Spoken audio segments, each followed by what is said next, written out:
Miriam não acreditava em segundas chances. Aprendera a ser assim com sua mãe. Um homem nunca levanta a mão para uma mulher uma única vez, ela dizia. Ainda assim, quando sua última briga com André deveria ter terminado em uma delegacia da mulher, ela preferiu manter o silêncio e removê-lo completamente da sua vida. Ou, ao menos, tentar. Algo dentro de si dizia que tinha sido apenas um momento de descontrole, um evento isolado, provocado pelo sangue quente. Casais brigam, não é mesmo? Até sua mãe, que lhe ensinara a rejeição ao perdão, arremessava alguns pratos em direção ao seu pai de vez em quando. E aqueles pensamentos tentando justificá-lo, já eram um perdão? Que fosse, mas ele não teria outra oportunidade. Ela definitivamente não acreditava em segundas chances. E além do mais, àquela hora da noite, ela tinha coisas mais importantes com que se preocupar. O celular vibrava no bolso da calça. Miriam olhara pouco antes de encerrar o toque e devolvê-lo sem qualquer reação. Número desconhecido. Sua cabeça latejava desde as 6 da tarde. Era fim de noite e ela não perderia tempo com alguma mulher de voz irritante tentando lhe forçar a assinar um plano que não precisava. Ou pior, talvez fosse André. E se levasse em consideração as mensagens que ele via mandando nos últimos dias, atender a ligação para ouvir um "com quem você tá ficando, ou sua... é aquele seu amiguinho Fabrício, não é? Eu sempre soube." Definitivamente não era algo que ela queria para finalizar aquela quarta-feira. As casas abandonadas da região onde morava pertenciam aos que, assim como ela, tinham uma conta bancária com algo em torno dos 6 ou 7 dígitos, mas o calor castigava a todos de forma igual. Derrubar uma porção de árvores para abrir caminho para as construções tinha parecido uma boa ideia na época. Claro que aqueles mais abastados, como a Miriam, tinham o benefício da larga piscina logo na entrada e do ar-condicionado silencioso em seu quarto, mas todas as regalias eram dentro do seu lar. Do lado de fora, ela seria devorada pela noite quente como todos os outros mortais. Por sorte, já estava em frente ao portão marrom destacado no alto muro que cercava a propriedade. Um morcego percorreu o ar acima de sua cabeça. Ao menos pensou que fosse um. Era difícil distinguir aquela coisa marrom e de movimentos rápidos no meio da noite. Os postes também eram escassos naquela região. O terreno onde seu pai construíra a casa que lhe daria de presente foi um investimento ambicioso. No futuro, esse lugar vai valer uma nota, minha filha. Com uma Barra da Tijuca e Vargem Grande também. A melhor parte do lugar era o silêncio. Vizinha de poucas almas vivas e muitas obras inacabadas, a sua maior companhia eram os mosquitos e um ou outro animal abandonado. Aquilo definitivamente era um morcego. A maioria dos donos de propriedades ali visitavam poucas vezes suas casas e suas filhas estavam fazendo compras em algum brechó de Miami, incapazes de ocupar aqueles lares. Se viessem 2 vezes a cada mês, seria muito. O que faria com que Miriam desejasse que as meninas mimadas adiassem o máximo que pudessem a próxima visita. Nunca conseguira fazer parte daquele mundo e se sentia confortável sozinho naquele lugar remoto. O animal passou mais uma vez soltando um fino grito. Dava rasantes enquanto se agachava para que as pequenas asas envergadas não lhe acertassem. Parecia conversar com Miriam, trazendo-lhe mau agouro, avisando-lhe de uma terrível maldição, como nos filmes de terror antigos. Sim, era isso que faria. Tiraria os sapatos assim que entrasse e correria para sua mini-sala de cinema, herança do pai. Colocaria algum clássico e deixaria que a parca luz da projeção lhe pusesse para dormir. Claro que antes de tudo isso deveria encontrar as chaves. Ela sempre colocava no bolso de trás da calça jeans, mas dessa vez não estava lá. Ah, sim, ela sempre achava que tinha colocado no bolso de trás. A chave, como de costume, estava no seu lugar, perdida dentro da bolsa, em meio aos 2 batons, um pacote de absorventes, um livro do Lovecraft. As orelhas destruíam lentamente cada página, mas ela não conseguia avançar a leitura. Um pacote vazio de fandangos, que soltava mais farelo a cada mexida que ela dava, mas nunca o jogava fora, a pequena bolsa de maquiagem e sabe-se lá mais o que. Algumas das coisas que residiam dentro daquela bolsa, ela sequer se lembrava de como foram parar ali. Apenas foi deixando. Lembrava-se de limpar a bolsa somente nesses momentos, quando não estava com a menor vontade de fazer. Enfim, ali estava o chaveiro em formato de zumbi. a cabeça completamente desproporcional ao corpo, e para completar, havia um pequeno botão em suas costas, que, ao ser apertado, fazia com que os 2 bracinhos cadavéricos se erguessem. Agarradas ao pequeno morto-vivo por uma argola que saltava do topo de sua cabeça, havia 3 chaves: a da porta da frente, a do carro, que quase nunca usava, e a do seu pequeno cofre onde guardava as cartas, as que seu pai lhe mandou quando esteve trabalhando nos Emirados Árabes durante a sua infância, e as que André lhe dava desde que se conheceram no colégio. Fez uma nota mental de que tinha que se livrar da chave e das cartas, e essa anotação caiu em algum lugar no fundo da sua mente onde todas as outras anotações mentais se desfaziam. Abriu a porta e entrou com pressa. Foi direto à cozinha. Precisava beber um pouco d'água e, claro, ir ao banheiro. Era estranho como essas 2 necessidades a acometiam simultaneamente e na mesma intensidade. Aproveitou para espiar a geladeira. Vazia, claro. A rotina era sempre a mesma.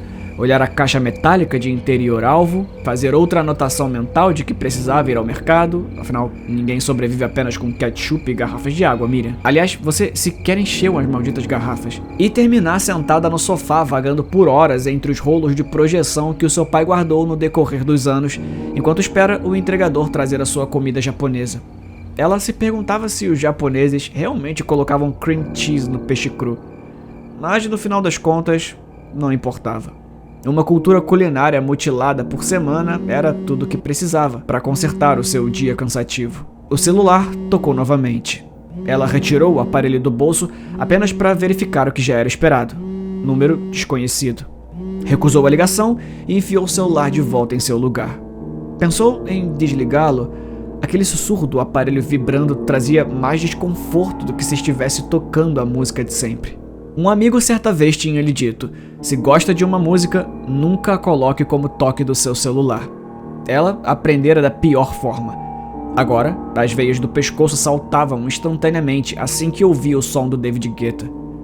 Miriam odiava atender telefones, mas não podia desligá-lo, pois estar disponível o tempo todo era uma das exigências de seu trabalho. E ela sabia que precisava daquele trabalho. Não pelo dinheiro, mas pelo tempo que tudo aquilo ocupava em sua vida. Por isso, o celular sempre estava naquele gargarejo vibratório. Assim, Miriam entendeu que o que irrita é a ligação e qualquer coisa que te avise disso pode se tornar algo odiável. Foi até a sala e se jogou no sofá. Os pés recostados na pequena mesa de vidro à frente assim que saíram do par de All-Star. Reclinou a cabeça no encosto e se deixou inutilmente ser levada pelo cansaço. Poderia ficar ali bocejando por horas. Sabia que não dormiria, ainda mais com aquela chamada insistente.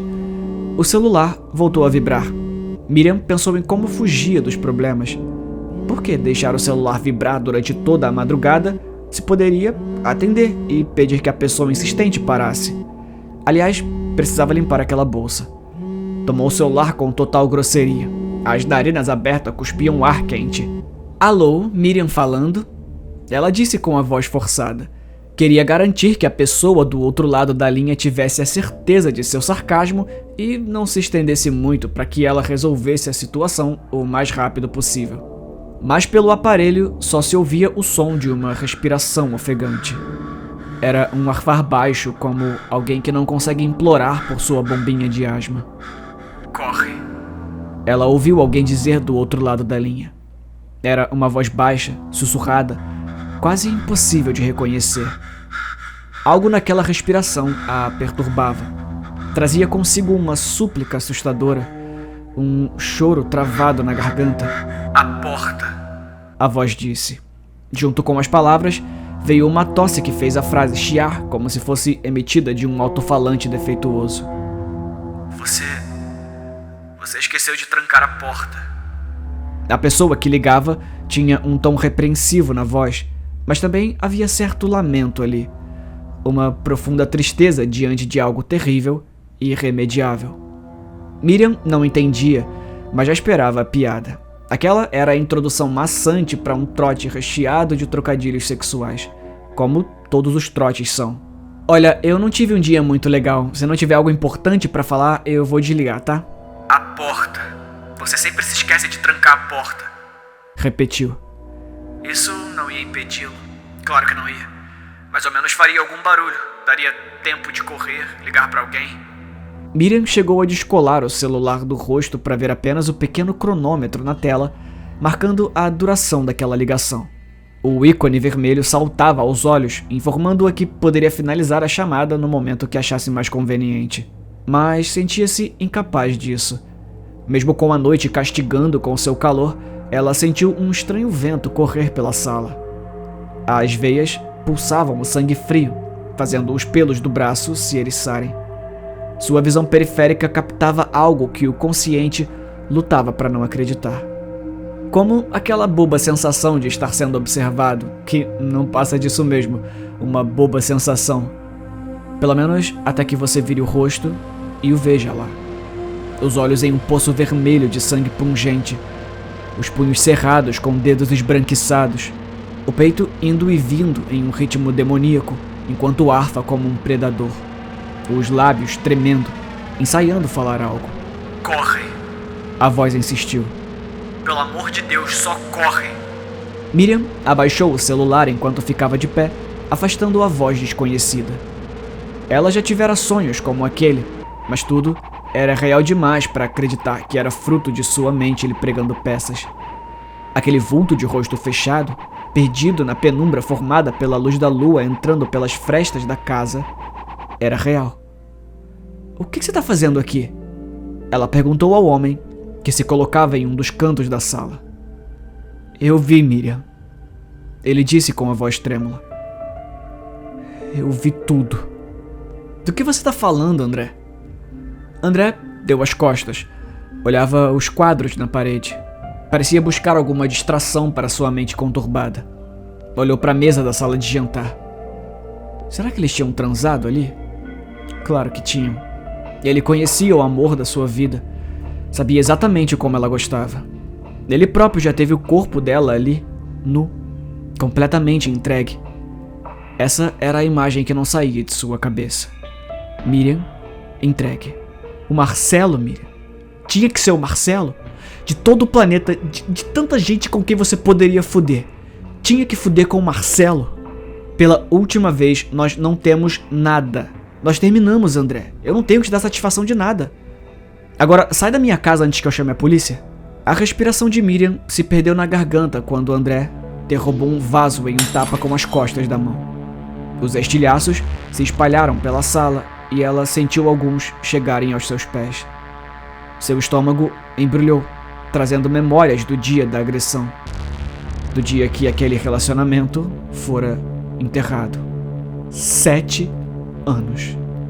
7 anos, Miriam. Não são 7 meses. São 7 anos. Nós ficamos juntos por 7 anos. Eu achei que a gente ia casar, ter filhos, como tínhamos prometido um ao outro. Lembra? André, já discutimos isso inúmeras vezes. Olha pra você, invadindo a minha casa, quebrando coisa, e ainda se pergunta por que não demos certo. O homem à sua frente parecia estar em transe. Era como se uma surdez repentina o tivesse acometido e ele mal pudesse ouvir o que ela dizia. Seus olhos eram incapazes de se manter firmes aos dela. Desviava o olhar a todo momento. Parecia envergonhado da própria raiva. Sabe, eu acho que eu precisava estar lá, para saber que te perdi mesmo. Quem sabe eu não devesse estar lá sentado assistindo você trepar com outro cara, para perceber que é isso. Você não me ama mais. Olha, em minha defesa, eu tô dizendo isso faz um bom tempo. Agora, pela última vez, sai da minha casa ou eu vou chamar a polícia. Miriam olhou para o celular. A chamada ainda ativa. A pessoa do outro lado escutava toda a discussão. A voz misteriosa subia do aparelho como um ruído. Seja lá quem fosse, estava quase gritando ao telefone. E em quanto tempo você acha que alguém chegaria aqui? Miriam estremeceu. Os pés pareciam grudados ao chão, impedindo-a de correr. A voz que emanava do aparelho ainda ecoando. Corre. Corre, Miriam. Mas ele não seria capaz. Ele já te bateu uma vez, não bateu? Mas eu conheço ele sempre faz esse showzinho. Ele tá na sua casa, no meio da noite. Se ele tentar alguma coisa, o que você... Responde, sua puta! André gritou, e ela recuou. Estava realmente assustada. Fora esse mesmo André que, em uma crise de ciúmes, esmigalhou seu celular contra a parede e lhe acertou um tapa no rosto, fazendo a parte interior da bochecha sangrar. O mesmo que lhe fizera chorar por todo o resto da noite, enquanto pedia desculpas e tentava lhe abraçar. E ela sabia que tinha sido só isso, uma crise de ciúmes. Ela insistiu para que a mãe não contasse a história para o pai. Mas havia algo estranho nos olhos do homem que um dia fora seu namorado. Como se uma aura desacertada tornasse seus olhos como os de um estranho, presos a um rosto conhecido. André, para com isso, você tá me assustando. Ah, eu tô te assustando? Minhas sinceras desculpas. Essa é a última coisa que eu quero. Ele tirou uma faca de trás do cós da calça. Pode ficar despreocupada. Se depender de mim, isso vai ser bem rápido. E agora, Miriam? Ele tá com uma faca. Era essa a segunda chance que queria dar? Vai esperar que ele enterre a faca no seu peito para fazer o óbvio? Corre, Miriam. Pelo amor de Deus, só corre. E ela correu. As pernas tremiam sem entender muito bem o quanto daquilo era real, imaginando que tudo o que vivera até aquele momento era um sonho muito bem elaborado. Correu em direção à saída, mesmo que se lembrasse agora. A porta, sua idiota. Você esqueceu de trancar a porta. Não havia saída. Seu coração acelerou ainda mais quando girou a maçaneta e não obteve qualquer resultado. André mal se mexera. Agora, a sua voz vinha de trás de Miriam, junto com o barulho do molho de chaves. Hoje não, meu bem. Hoje não. Ele disse, erguendo o chaveiro. O pequeno zumbi, de olhos esbugalhados, balançando ao ser chacoalhado. André apertou um botão nas costas do enfeite, fazendo os bracinhos se erguerem. Miriam notou que, mais do que assustador, aquilo parecia pedir um abraço, um socorro. André, você não quer fazer isso. Eu tô te dando uma segunda chance? Por favor, não me mate? André guardou o chaveiro na bolsa da calça e andou em sua direção. Ela precisava correr, encontrar outra saída. A varanda no segundo andar. Era uma queda de pouco mais de 4 metros, mas valeria a pena. Qualquer coisa seria melhor do que amanhecer na capa de algum jornal barato, com o rosto pálido, manchado de um vermelho escuro demais. Mais uma para engordar as estatísticas. Só precisava passar longe dele e subir as escadas. Lá em cima, pularia da pequena mureta e cairia na entrada da garagem. Ainda teria que pular o portão de 2 metros. Arrebentaria aquilo com o carro se fosse necessário, mas as chaves estavam em posse do seu perseguidor. Ela tinha que conseguir pular aquele portão. Não sabia como faria isso, mas pensaria depois. Ela subia os primeiros degraus quando ele acertou a faca em sua perna. A lâmina passou facilmente entre as hastes do corrimão e o corte pegou superficialmente na coxa, mas foi o suficiente para que a perna perdesse a força e tombasse na escada. O suficiente para que André a agarrasse por cima do corrimão e a arremessasse de volta na sala. Ela tentou gritar por ajuda, mas o ar sumiu dos pulmões quando caiu com as costas contra o chão. A cabeça doía e podia sentir um estranho gosto metálico na boca. André caminhava ao seu redor. Você deve achar que eu sou muito otário, né? Achou que ia brincar assim comigo? Que eu ia ficar em casa, chorando enquanto você trepava com meio mundo. Agora, ele estava em pé à sua frente, seus pés quase se tocando enquanto ela se contorcia tentando respirar. Precisava gritar, pedir ajuda. Mas gritaria para quem? Não havia vizinhos a quem recorrer. A melhor parte do lugar era o silêncio. Eu cansei de ser feito de otário, Miriam. Eu esperava me sentir melhor ou algo do tipo quando eu furei o Marcelo todinho. Ele morreu sem nem saber direito o porquê. Mas ainda faltava alguma coisa. Ele debruçou o corpo para frente para que pudesse olhá-la mais de perto. Não era ele, Miriam. Era você. Porque você é uma vagabunda. Com Marcelo ou sem Marcelo, você ainda vai continuar dando pro mundo inteiro e rindo da minha cara. O ar ainda voltava com dificuldade aos pulmões, mas foi o suficiente para que reunisse forças e acertasse um chute bem entre as pernas. André caiu de costas perto da escada, as pernas tortas tentando proteger inutilmente as virilhas. Uma dor subia pelo estômago, como se lhe esticassem as tripas violentamente. A faca caída ao seu lado, e Miriam percebeu pela primeira vez que ela ainda estava suja de sangue. Uma mancha marrom se estendia pela lâmina. tentava afastar a imagem de sua mente. Ela tinha que aproveitar a oportunidade e sair dali. Quando o André se levantasse, ela provavelmente não teria uma segunda chance. Teria que pular por cima dele e arriscar os degraus novamente. Era o único plano que tinha. A escada, a varanda, o pulo, a garagem. Não era um bom plano, mas retire isso e ela estaria desamparada novamente. No entanto, ela sabia que ia ter que usar sua criatividade. Logo no início, ele agarraria sua perna antes que ela subisse o segundo degrau. E então, tudo estaria perdido. Teria o mesmo destino que Marcelo. E agora, ela pensava se a história era de fato real. Talvez André estivesse blefando. Quando as flores e as caixas de bombom perderam o efeito, ele tentou as mensagens ameaçadoras. E já que essas também não trouxeram resultado algum, que tal invasão domiciliar e ameaça com uma faca em mãos? Ele com certeza não era desse tipo. O corte na perna ainda queimava, e Miriam não pagaria para ver. Precisava correr para algum lugar. O cômodo mais seguro que sua mente pôs como alvo naquela casa foi a mini sala de cinema. Tinha uma tranca por dentro e conseguiria algum tempo. Tinha que pensar rápido também, e isso nunca fora sua maior qualidade. Descendo as escadas e indo para o que um dia fora o porão da casa, estaria encurralada, trancada embaixo do chão com um maníaco à sua porta, mas estaria protegida pelas paredes do cômodo e assim teria tempo para ligar para a polícia. E onde estava o celular? Ah, no chão ao seu lado. A tela ainda acesa com uma chamada em andamento. Ela correu em direção ao aparelho, cambaleando pelo caminho, capturou e correu para o seu esconderijo. Quando empurrou o trinco de ferro para o lado, sentiu alguma segurança. Ali teria tempo para pensar em algo melhor. Tentava surgir com uma forma de escapar do monstro lá fora. O monstro que chutava a porta ritmicamente, fazendo-a tremer mais que seu corpo. Cada vez que a porta tremia, um pouco dessa segurança escorria pelo seu rosto junto com as lágrimas. Seu rosto era uma bagunça vermelha e assustada. "Eu disse, meu bem." A voz de André vinha do outro lado, repleta de ódio. Pela voz abafada, ela o sentia com a testa apoiada sobre a porta, vez ou outra esmurrando a própria cabeça contra a madeira. "Você não vai mais fuder com ninguém, me ouviu? Com ninguém." Olhou ao seu redor em busca de algo que pudesse usar a seu favor.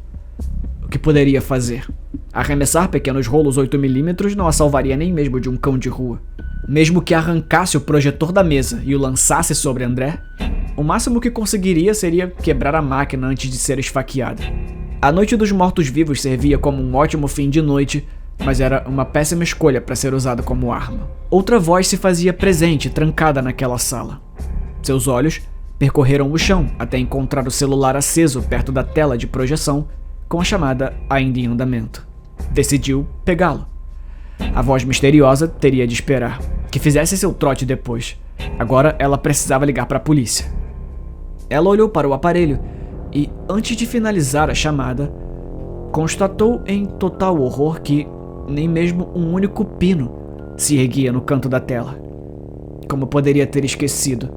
Não há sinal telefônico na sala de cinema. Fora construída ali justamente para que ninguém atrapalhasse as sessões de filmes. Mas se qualquer chamada via celular era impossível naquele lugar, como ela ainda escutava a voz do outro lado da linha? Ela caiu de joelhos, em pranto. Aquilo era o pesadelo mais longo de sua vida, e ela não via a hora de acordar. Levou o celular novamente ao ouvido. Não desliga o celular ainda, por favor." Veio do outro lado da linha. "Você não vai conseguir fazer outra ligação." "O que está acontecendo?" Ela disse em meio ao choro. "Quem é você?" "A poltrona." A voz respondeu friamente. "Você trocou a poltrona recentemente." "Eu te fiz uma pergunta, duas na verdade. Quem é você e como você conseguiu me ligar?" "Me escuta. Você trocou a poltrona da sala de cinema recentemente, não trocou? O cara que veio trocar deixou a chave de fenda. Ele esqueceu aí, não foi?" "Olha, o meu ex invadiu a minha casa. Isso não é uma piada. Eu não tenho sinal aqui embaixo. Eu tô com muito medo. Por favor, você tem que ligar pra polícia. Eu vou te dar meu endereço. Ele tá com uma faca. Eu não sei o que tá acontecendo." "Rua Floriano Almeida, número 614. Eu sei exatamente onde você tá. A polícia não vai chegar a tempo. Ela nunca chega, porque chegaria agora. Você tem que pegar a chave de fenda que o homem esqueceu. A chave de fenda dentro da primeira gaveta na estante. Deixa de ser teimosa uma vez na vida e só me escuta, porra. Eu vou te ajudar a sair dessa. Naquele momento, Miriam teve a certeza de que estava sendo observada.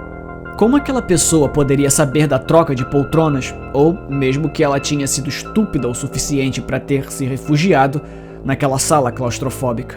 Ela ainda não tinha colocado as câmeras de segurança, mas com certeza alguém estava vigiando todos os seus movimentos de longe. Era a única explicação racional.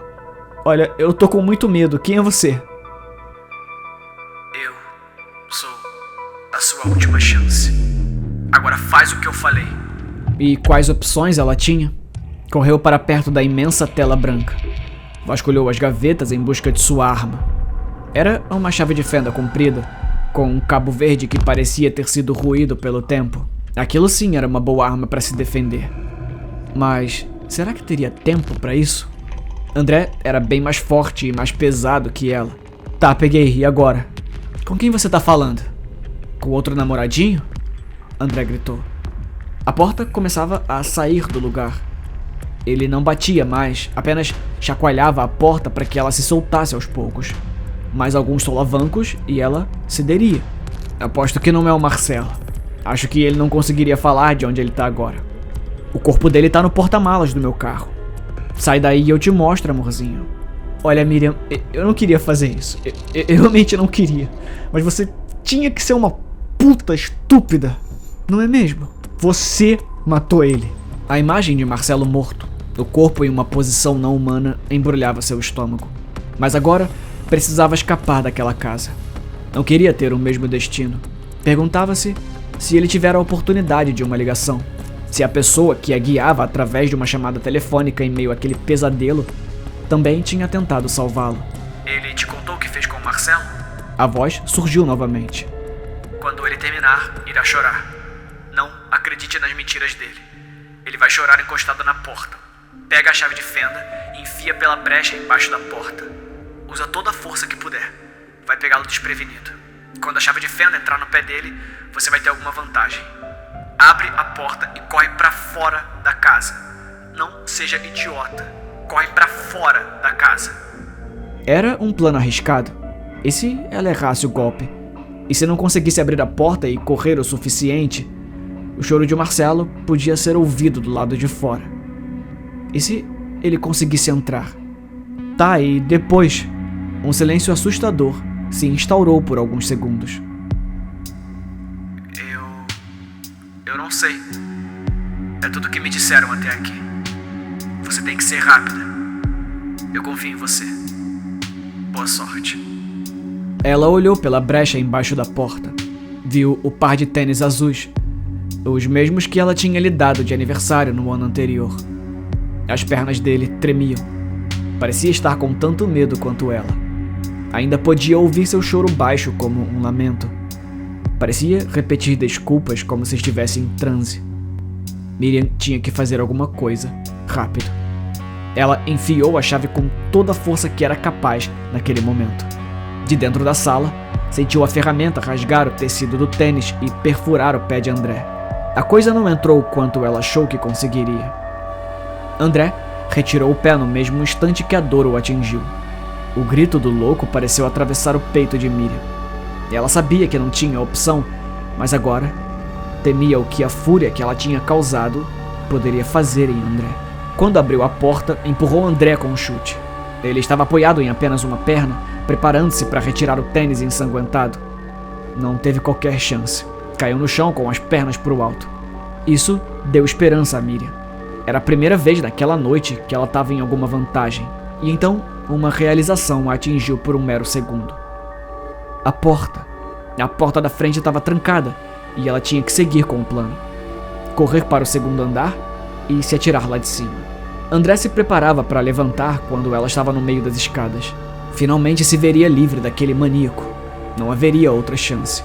Correria até encontrar qualquer ajuda. A voz sombria que vinha do celular balbuciava algumas dicas sobre em qual direção correr, mas Miriam não ouviria. Não tinha tempo. Naquele momento, ela sequer percebia que carregava o celular entre os dedos rígidos. Em poucos segundos, estava finalmente diante da cobertura. Uma churrasqueira enferrujava sob a área coberta. Tinha sido usada na mesma semana da compra da casa. Miriam e seus 2 irmãos participaram da ceia com o pai. Havia também uma bicicleta ergométrica que jamais usara e outras quinquilharias que não interessavam a sua fuga. Dali de cima, ela conseguia ver o muro. Talvez não devesse pular somente para a varanda, arriscaria um pulo para fora da casa. Provavelmente se cortaria nos arames que cobriam o muro ou racharia os 2 pés ao cair lá fora. No entanto, a adrenalina que fervilhava em sua corrente sanguínea lhe deu coragem. Subiu na mureta da cobertura e, observando a rua deserta, saltou. André não a seguira até lá em cima. Ele era esperto demais para isso. Sabia que não havia saída para ela e, mesmo que houvesse, ela saltaria para lá embaixo novamente. E ele tinha a chave da porta. Correu para destrancá-la e chegou na varanda a tempo de vê-la saltando em direção ao muro. Viu quando um pé atingiu a parede de concreto chapisco e quando ela tombou de costas para dentro da casa. Miriam não tinha certeza se seus olhos já estavam abertos. Tudo parecia um grande borrão cinza à sua frente. O gosto frio de metal subia à língua. Apoiou-se sobre os joelhos. Precisava ficar de pé. André apareceria a qualquer momento. Ela cambaleou quando levou as mãos à cabeça e sentiu o gigantesco inchaço. Estava molhado. Ela teve medo de ver o sangue em suas mãos. À sua frente, viu uma silhueta se formar naquela imensidão distorcida que via. Seu ex-namorado caminhava em sua direção. Os passos, cada vez mais firmes e rápidos. A voz que ela ouvira durante aqueles minutos que pareceram durar anos, ecoava em sua mente. Corre, Miriam. Corre. Ela tinha que correr mais. Não foi o suficiente. Virou-se, mas as pernas pareciam não obedecer. Os joelhos pareciam pesados e a qualquer momento... Miriam sentiu a faca entrar pela primeira vez atrás do ombro direito. A dor fez com que largasse o celular e assim o aparelho trincou a tela no chão, fazendo-a apagar. A segunda facada atravessou as costelas. Ela tombou novamente. Não era apenas a dor ou o cansaço. Alguma coisa dentro dela já tinha entregado as pontas, aceitado o seu destino. Ela olhou para cima e, abaixo de uma lua crescente, percebeu o rosto de André. Ele estava chorando, as sobrancelhas arqueadas e os lábios tremendo em desespero. Era um blefe, não era, André? Você nunca teve coragem de procurar o Marcelo, porque você é um covarde.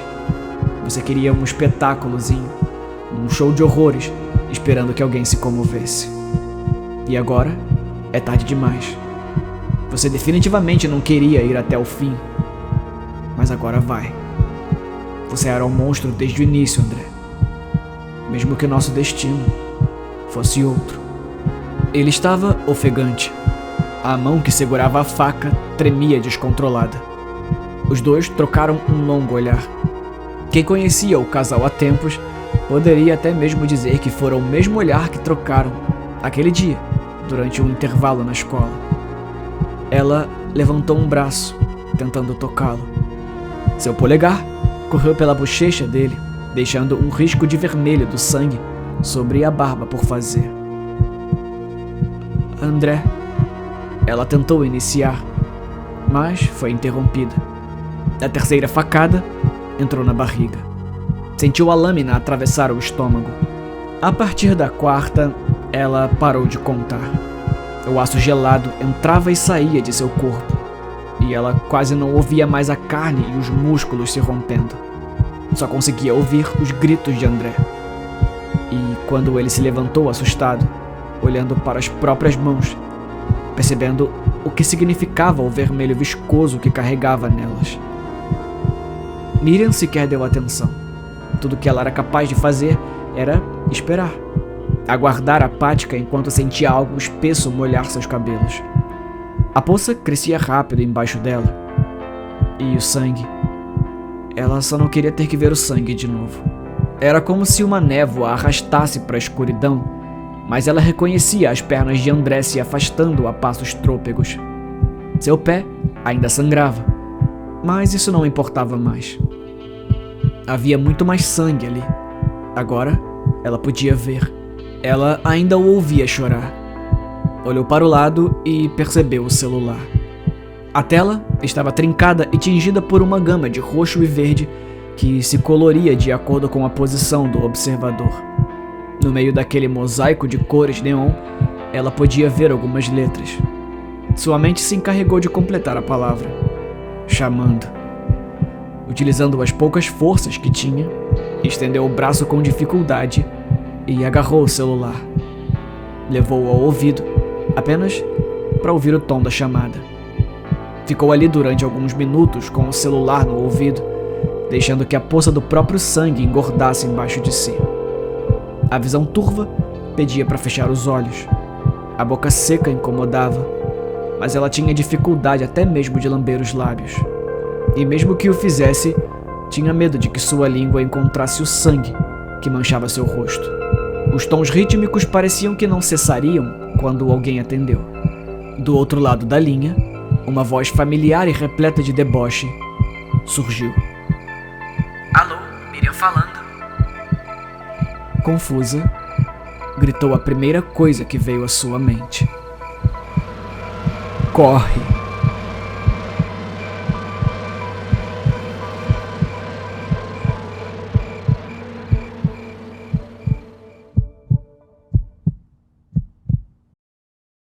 Oi, eu sou o Felipe e esses nomezinhos que você tá vendo passar aqui na tela são as pessoas que financiam esse canal. É a elas que você tem que agradecer. Se esse jovem escritor fez algum vídeo que foi importante pra você de alguma forma, considere verificar o link na descrição da nossa campanha de financiamento coletivo. A meta é conseguir apoio pra me dedicar integralmente ao canal. Apoiando a partir de R$7, você tem acesso a todos aqueles vídeos que eu tive que tirar do ar e também a um servidor do Discord que serve de bunker aqui do canal. É lá onde a gente tá sempre trocando uma ideia e compartilhando experiências. Ah, e eu pretendo fazer uns vídeos mais pesados lá também, que o YouTube jamais me deixaria colocar aqui. Se as coisas estão difíceis por aí ou se não tem interesse em fazer parte disso, tudo bem também. O seu like e o seu compartilhamento também são uma boa moeda de troca e ajudam muito. Lembrando que minhas redes sociais e meus livros também estão na descrição. Confere lá.